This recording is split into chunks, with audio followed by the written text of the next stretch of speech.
ఇదిగోండి.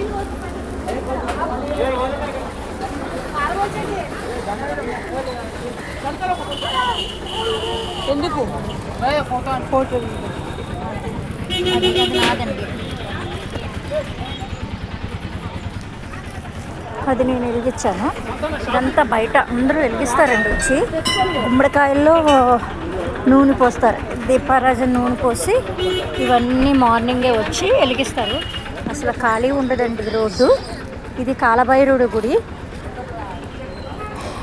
నాకు health problem ఉంది, ఆ ప్రాబ్లం తగ్గాలి, ఇంకా నాకు దేవుడి శక్తిని ఇవ్వాలి, ఎన్నో సునకాలకి నేను ఫుడ్ పెట్టాలి, ఆ కాలభైరవుడు ఆశీర్వాదం కావాలని నేను కాలభైరవుడు టెంపుల్కి వచ్చానండి.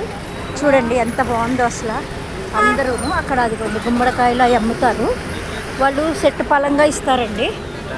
సెట్ వచ్చి 250 రూపాయలు తీసుకుంటారు.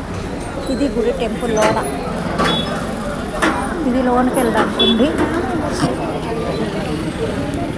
అస్సలు ఖాళీ ఉండదండి గుడి.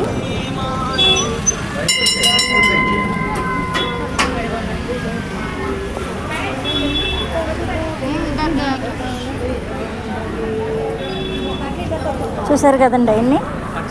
మీరు కూడా దర్శనం చేసుకోండి. ఫోన్లో చూసి కాలభైరవుడు ఏది కోరుకున్నా ఇస్తాడంట.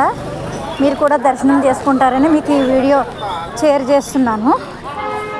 ఇక్కడ గుమ్మడికాయలు అవి అమ్ముతారన్నమాట. చెట్టు గుమ్మడికాయలు, ఆయిల్, మనకి కావాల్సినవన్నీ ఇస్తారు. 200 తీసుకుంటారండి.